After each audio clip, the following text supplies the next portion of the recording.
It might be a little unsettling for some Christians or non-Muslims to consider the fact that Muhammad is in the Bible, but how could the Bible be totally silent on the founder of the second largest religion on the planet? Islam is a phenomenon that has no parallel in world history.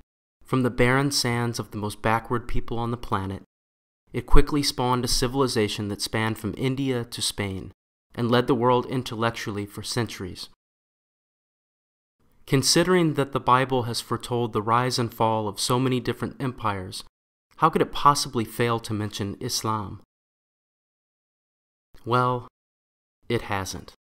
One of the most important books of the Bible is the book of Isaiah.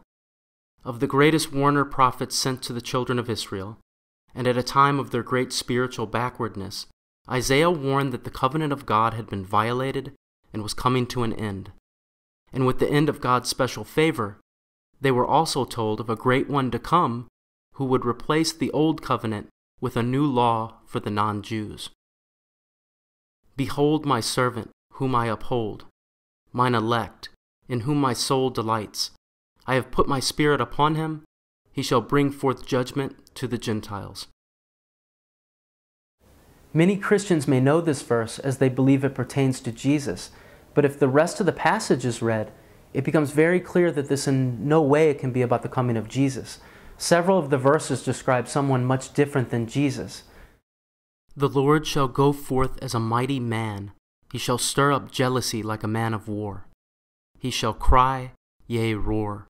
He shall prevail against his enemies. As the verse speaks of one who is mighty and a man of war, roaring like a lion, this does not match Jesus.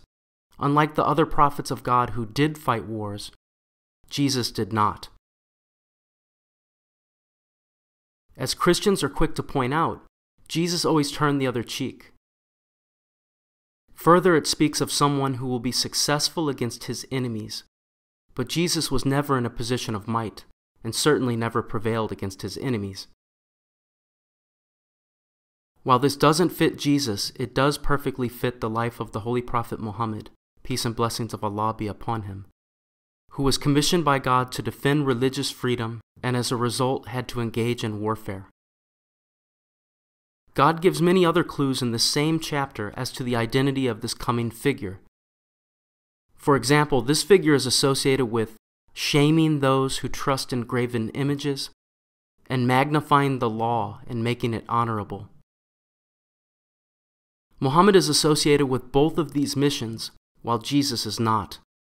Idol worship was not common among the Jews that Jesus preached to, and Christians, under the tutelage of Paul, deemed the law dead and even call it a curse, a far cry from making it honorable. This chapter also notes what land will be graced with this figure's appearance. Let the wilderness and the cities thereof lift up their voice, the villages that Kedar doth inhabit. Kedar is one of the 12 princely sons of Ishmael, which are the Arab tribes to the south of the Holy Land.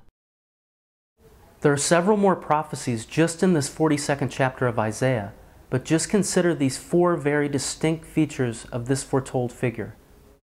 A mighty man of war who will prevail against his enemies. A man who will fight against and abolish idolatry. A man who will magnify and make honorable divine law. A man from among the Arab Ishmaelites. To try and make this passage somehow fit with Jesus and deny the fact that this prophecy distinctly matches with the Holy Prophet Muhammad is intellectually dishonest and shows the level of ignorance and even delusion which most people have about their own book and their own religion. This is just one passage which clearly foretells the perfect master prophet Muhammad that was sent for humankind's final spiritual evolution and peace on earth. What else are you missing that's in the Bible?